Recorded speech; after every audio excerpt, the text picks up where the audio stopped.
Hi, nerds. We're going to look at some DC comics. And, you know, if you pretend this is shaved off and it's just a mustache and I'm Mark Gruenwald, because I have the Marvel handbook memorized backwards and forwards. So I know Marvel Bronze Age comics. I got trivia. I got nerdy stuff. I can actually on Marvel comics till the cows come home. Now DC comics not so much. So I'm gonna need your help on this.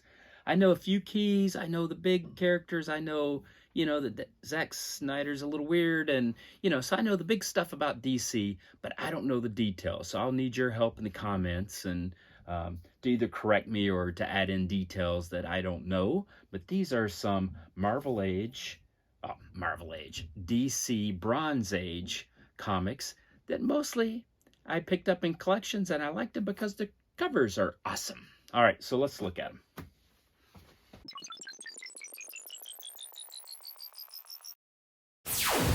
All right, I mentioned I don't know DC Comics well, but I do know this is the first uh, cover appearance of Power Girl, maybe the first appearance of Power Girl. This is a popular cover for obvious reasons. Power Girl is a popular character for obvious reasons. She's like the book version of the model that's married to Justin Verlander that I can't remember her name, but this I think is either the first appearance or the second appearance or something like that. And this is also similar. I think this might be the first appearance, in fact. But that's Power Girl, a really popular DC character. I just love this cover. It's fun. Doom Patrol it was an interesting DC title. A lot of folks said, "Oh, they're just the X-Men." I think just because one of the members is in a wheelchair. But the similarities kind of ended there with the X-Men. It was just a great series way back in the day that I was only loosely familiar with, but what I knew I loved. This is a neat cover, and I like that. Now, I do know that this is the first appearance of Hawk and Dove, the original Dove. I know that because I looked it up. And so there is Hawk, there is Dove. That's kind of the classic, the challenger and the challenge, the tough and the tame. And this was two brothers. Somewhere along the line in DC history, this Dove was out, replaced with a girl, and I don't know much more than that. This is an old JLA. And again, I'll need your help on this. So if you know if these are keys or not, just let us know in the comments or correct me if I'm wrong, because my DC limit knowledge is not like my Marvel knowledge. So I don't know if that is a key or not. Now this cover is fantastic. This is Justice League of America. It's a 12-cent comic. You can see it still says right here, National Comics. So this is an oldie, but a goodie. And look how the JLA, they're holding hands, doing a seance. So what is going on here? This is just wild, and I love it. This is a famous DC cover, Neil Adams. And man, that is just epic. Just the Ra's al Ghul sword plunge through Batman's heart. Gosh, the demon lives again. This is a classic Neil Adams cover, and I was happy to find that in a collection.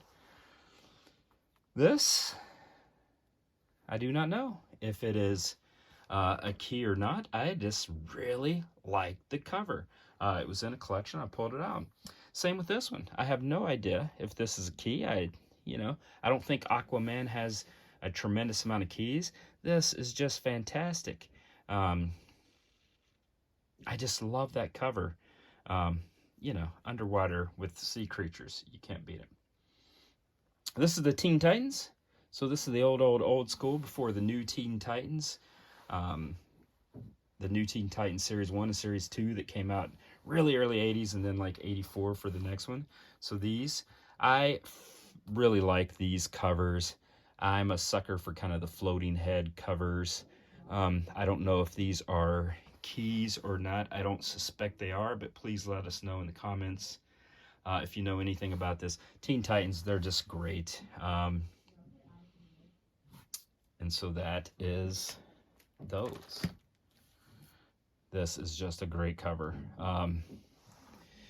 There can only be one sentence for Wonder Woman and her mother, and they're called crying out death, and they're bound together and gagged. That's just an icon. This is Wonder Woman number 207. I don't know the year, but it's a 20-cent cover. This represents my favorite era of Wonder Woman. Now this is where Wonder Woman's powers were stripped away, and she, I think it was a florist shop or a flower shop. This was in the 70s, so so she opened up a shop. She had no powers, and she learned kung fu.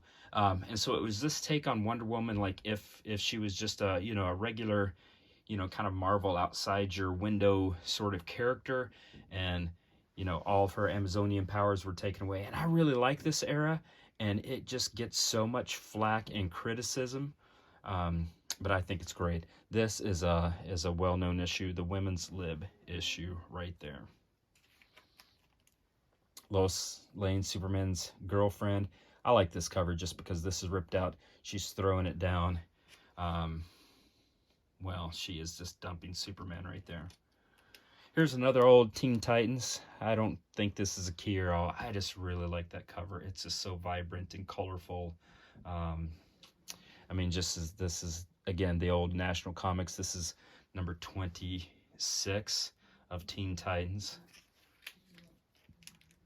So then, this is another one of the new Wonder Woman we just talked about.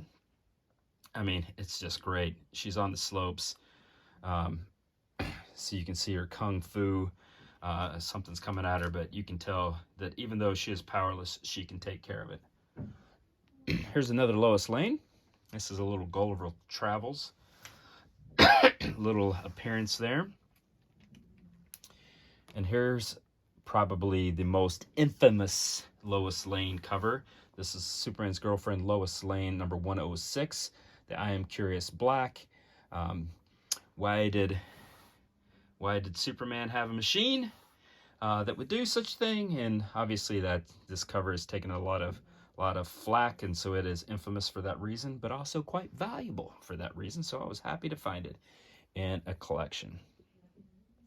This might be my favorite Wonder Woman cover. I don't know. There's a lot of Wonder Woman covers that are fantastic, but this is just amazing. Here's Wonder Woman with a 50 cal just firing at a fighter plane bearing down on her. That is just brilliant. I love it. That is, I'm a boy. It doesn't take much to entertain me.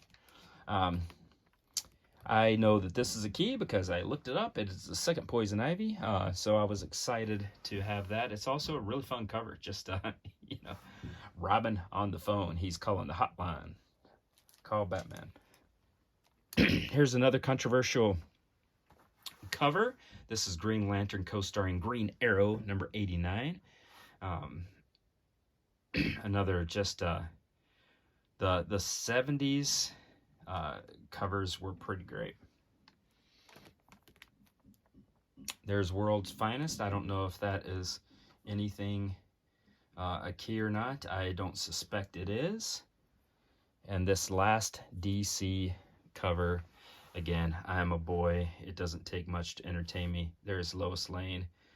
A shark is coming after her, and Superman flying through the air with a motorboat. So that's just ridiculous and awesome, and I love it. All right, there you have it. I got a collection that had a lot of DC comics in it, and I pulled out some of the covers that looked great to me. I did look up a few to find out the keys, but, I don't know them that well, so with DC, I do have to look them up and spend a little more attention, whereas Marvel, again, I joke, but I kind of, I've been reading Marvel comics for 40 years, so I kind of know the ins and outs, much less so with DC, although I know the big things, and I know cool comic book covers, which is what we just saw. So I try to do this every so often, show you some cool covers. So if you want to subscribe and follow along, great. And again, if you know anything about these DC comics that I don't, please put them in the comments and let us know, or correct me if I said something wrong, or just tell us your favorite cover. Because again, these are pretty great covers, even though I'm not exactly sure about the contents inside. All right, you take care, nerds.